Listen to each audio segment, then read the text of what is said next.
All right, we are recording, and I'm over here this time because, well, for whatever reason, NASA has the story thing over on that side of the screen. Okay, not sure why it's not centered, but whatever. Um, yeah, another piece of real science news that I wanted to go through because I think it's kind of interesting and worth sharing. So, as the headline does say there, new insights into how Mars became uninhabitable. It's not, well, it could just be the press release. It's not as impressive as that headline really suggests. But, yeah, so basically, we got the Curiosity rover in the Gale Crater. And this is just, as it does say here, an artist's concept of how Mars may have looked when it had oceans on it. Because we do believe that Mars at some point did have liquid oceans, that it may have, in fact, been had an environment that could have supported life. But it's hard to say. And we also have clouds there, so an atmosphere. That is also one thing about Mars, is I want to say it has an atmosphere, but it's not much of one. I could be misremembering on that one, though. But anyway, what the Curiosity rover did is it looked at specific rocks in this crater called carbonates, because they're formed out of carbon in part. And the reason why they wanted to look at those specifically is because of how they form. And that they end up capturing a lot of carbon in there. And the thing is, and I'm just trying to remember which paragraph it is here. It's this paragraph that talks about how as water and such evaporates, and it can have carbon in there. And does it also mention oxygen in there? And I think there's more than just the one. And here's where it's mentioning the carbon-rich minerals, carbonates found in Gale Crater can offer new insights. We have isotopes of almost any element, where even though it is the same element, they have extra neutrons in there, so it makes the atom itself heavier. And even though that might seem like, wait, you're just talking about a few extra neutrons, and it's like, yeah, it's heavier, but how much heavier? Apparently, it's still enough heavy. Well, the increase in mass is enough to be, I'll try to be more grammatically correct there, that the heavier isotopes are less likely to evaporate away. So you end up with these carbonates actually having higher levels of these heavier isotopes. And that can tell you things about how it evaporated, how the water evaporated to leave behind the heavier isotopes. But also other things, because it talks about later. I don't quite remember where, but basically there's two different scenarios I can't explain. Here it is. Two formation mechanisms for the carbonates. One is that it went through a bunch of wet and dry cycles in the Gale Crater, and the other is that the carbonates formed in very salty water under cold ice-forming conditions in the Gale Crater.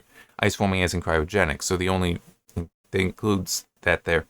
Basically, that would mean that if not for the salt, the water would have been ice.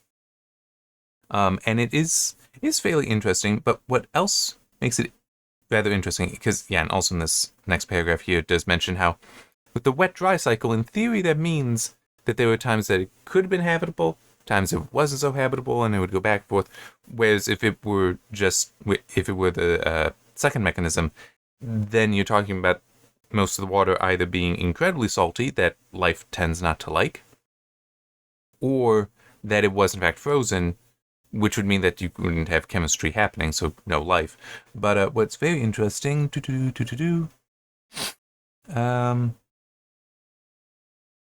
think it might be this paragraph.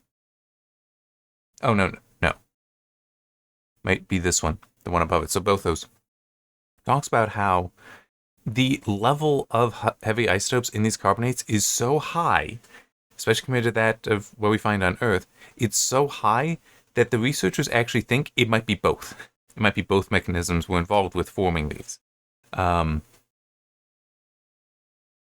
Yeah, and it does also mention here that there was both carbon and oxygen isotopes being looked at here. According to the team, both the wet, dry, and cold, salty climates are required to form carbonates that are so enriched in heavy carbon and oxygen.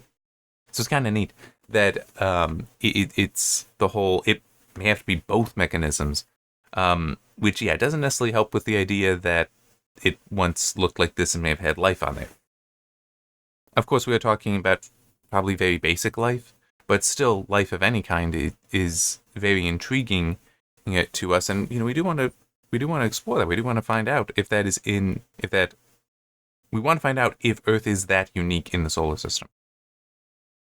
And Mars, I mean, as I think about it, I don't remember necessarily having it completely explained, but I mean, when you think about it, life forming on any bodies in the solar system, they would have to be terrestrial bodies. They wouldn't be gas giant. So that gives you the moons, the various moons, Mercury, Venus, obviously Earth, our moon, and Mars. Phobos and Deimos, its moons, let's not count those, because those are basically just captured asteroids. You wouldn't form anything there. You'd have to have like one of the Jupiter or Saturn's moons. And even then, there aren't that many of them that might be possible. I think Titan for Saturn. I'm trying to remember which one is it. Callisto? Is it Ganymede? I'm trying to remember which of the Jovian moons is both relatively large. So it's one of the Galilean moons. So I'm starting to question if I remember the vocabulary correctly. But one of them is actually like just a frozen ball. And so it's possible that while the surface is ice, that underneath there is liquid water and there might be chemistry there for life. It's like that and Titan, I think, are the only planet-like objects in the solar system that we have reason to believe might support life. Although I did see something talking about New Horizons. I would not be surprised if Pluto shocks us at some point. I can talk about that later. I can come back to that. But really, as far as the bodies that are nearby and larger, it's just Mars and Venus, maybe, but Venus is in a scenario where, well, we can never really visit that. It's so hostile to life that's like, yeah, it doesn't really matter. We're never going to go there.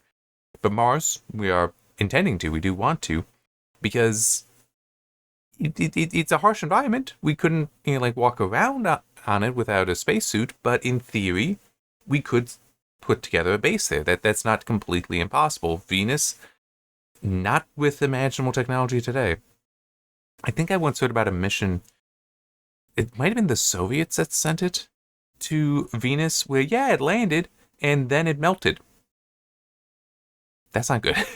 But, that went to Venus and then melted there, I mean.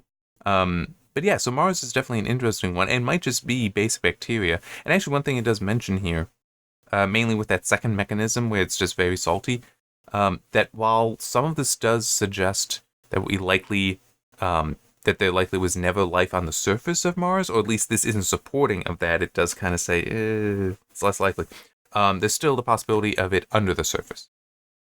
That you could have had enough water within the crust and the right chemistry there for life to originate, but it would still be very basic life. It's not like there would be worms or something there. At most, it would just be bacteria or something akin to that, I think is what they're pretty sure.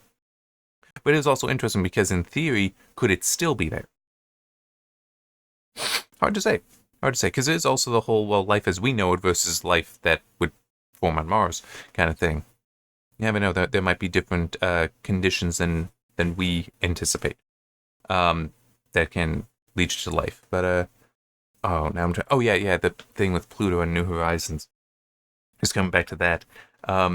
Just the I don't remember who it was from. I just remember somebody talking about how, yeah, we never should have declared Pluto a dwarf planet because we don't understand well enough what a planet is, was basically his point. This was after the data from New Horizons arrived, which New Horizons was a spacecraft. I think it was the fastest spacecraft we have ever done. But we aimed it so that it would fly by Pluto and give us basically the first up-close look at it. Because previously it was always just telescopes. I was like, yeah, Hubble is great, but not at getting stuff from Pluto. And so a lot of people thought that, well, Pluto, it's just like a dead thing there. It's just a ball of ice. It's irrelevant, whatever. And then New Horizons went by, and this was after they said, well, we're going to invent the term dwarf planet, and Pluto, your dwarf planet. New Horizons goes by and it's like, holy shit, there's water flows on this. What the hell? I mean, not water flows, but ice flows. Like, it's actually active, that there is stuff happening on Pluto. And everyone's like, this is supposed to be a frozen ball of nothing. Why is there any activity? And it was, the guy was just saying about how, yeah, we really don't know what constitutes a planet. We shouldn't be excluding things from being planets yet. And it's also like, it almost seems like some of the qualifications that they decide on for what is and isn't a planet were almost invented to exclude Pluto. At least that's my opinion. The whole like having to clear out its orbit. It's like, well, Pluto probably has to some degree, at least as far as is it being constantly bombarded. That I'm not sure about. To be fair, I just don't know. But I think that they were like, well, it's in the Kuiper Belt, and the Kuiper Belt still exists, so that means it's not a planet. It's like, I'm not sure how fair that is. And the whole, it shouldn't, that its center of gravity for it and any satellites it has should be within the body. Okay, that I'll grant. Makes Pluto very odd because Pluto and Charon, its largest satellite, I think it technically has multiple smaller ones, but is actually so large it's like 80 or 90% the mass of Pluto. So they actually are orbiting each other instead of like with Earth and the Moon, because the Moon, I don't remember what its mass is, but it's much smaller than Earth's. So the center of gravity for that system is within the Earth, not so with Pluto. So it's like, okay, I can understand that one. But then shouldn't we just consider it a dual planet system instead of dwarf planet? But anyway. Yeah, just the whole, because our ice flows there, that there is activity there, and there's clearly ice and is a terrestrial body as opposed to a gas giant. I honestly would not be surprised if somehow we visited there and did end up finding microbes. I mean, why not? Why not? Life can find a way. It would really be a question of the chemistry, I think. But I'm also just saying that to be a little bit contrarian. And it's like, hey, why not? I'm just trying. It's something else in my mind to mention. I'm just trying to remember what it was to talk about. Not coming back. But it is, I want to talk about this because, I mean, literally, the first story in the Catherverse, one that I don't recommend reading, was about a terraformer. And it's like, okay, how would we make Mars support life? So it does make it interesting. Then how did it support life before it? Or at least could have supported life? Because it is also, in theory, you could have a planet identical to Earth. Now I remember what I want to talk about. You could have a planet identical to Earth that life never forms on. Technically, that's possible. No, I want to talk about gas giants and how, you could never, well, I strongly doubt you could ever have life form there. Because you're talking about, if you are familiar with a phase diagram, triple point phase diagram, yeah, okay. Clearing up the vocabulary in my head. It's a diagram of when a material is a gas, when a material is a liquid, when a material is solid. The pressures on gas giants are so high that it gets the line between gas and solid are blurred. I don't think you could have that scenario and then have that kind of environment and then have life form. You might have some of the chemistry involved there, but I kind of doubt that would happen. It is an interesting concept, though, life forming just in clouds. But that would seem such a harsh environment that. But Pluto, maybe because it's terrestrial, and if there is some activity there, that means there's some energy there. I could just see that being a maybe. But yeah, Mars is the topic here, and it's definitely an intriguing idea. Although one thing I do wonder if at the time it would have had such oceans, which actually this one I don't like that depiction, but anyway, if it would still have been so red. But yeah, I also just noticed it doesn't even have a frozen pole, and that seems unlikely to me. Valles Marineris down here, you can't really see, but that's can I turn on the cursor? I don't know if I can. But you can see towards the bottom of the artist concept, so to be clear, it's just an artist concept, it doesn't have to be real. Valles Marineris there, which is an very interesting structure. It is the largest and deepest canyon in the solar system. I'm just trying to think. I doubt Pluto could compete. I think we know enough about even the larger moons for Jupiter and Saturn that, they'd be excluded. I don't know with Venus. I think that we have done radar scans of it such that we know its surface. So it would be the largest and deepest. But it's also a fault line. Yeah, that's one other thing that, seriously, Mars is fascinating for this. Especially if you can ever find much history on what we thought for Mars. And I don't mean just the canal stuff that people talk about that and how people thought for a while, oh, there were canals on Mars, so there actually is life there. Well, I mean, the actual scientific beliefs for it, well, more scientific beliefs. Because one thing I do remember and in my lifetime, it was believed that Mars didn't have any plate tectonics, which is necessary for life. And I think I did a video at one point talking about that. But plate tectonics are necessary for life because you need the ability to recycle the crust, and it's also recycling the atmosphere at the same time. So it's like the carbonates here that we're talking about; those were formed from things in water. That water does ingest. It does have a lot of dissolved atmosphere in there, and so it's like you form the rock from that. Well, the rock then goes into the mantle. It gets recycled in there, fresh material and all that, and then eventually volcanism brings it out. So it's like plate tectonics are very important, and we thought that Mars didn't have it. Well, we now know that it does in fact have plate tectonics. It's not necessarily that active, but Valles Marineris is actually a fault line as well as this very deep canyon. And it's also, I mean, yes, we know that it had some level of plate tectonics because you have Olympus Mons, the solar system's largest volcano, though it's not active anymore. So it still could have been yes, there was a period of great volcanism, but we didn't really have plate tectonics, and so it's still just solid ball. Yeah, no, it's Mars is a fascinating planet because there's enough there that we can observe, unlike Venus with its thick atmosphere, enough there that we can observe that is similar, so there's a lot we could potentially learn. And yeah. So yeah, this one I thought it was interesting, worth sharing, and I definitely went off topic. Sorry. But the link to the full article will be in the description, so you can go check that out. See ya.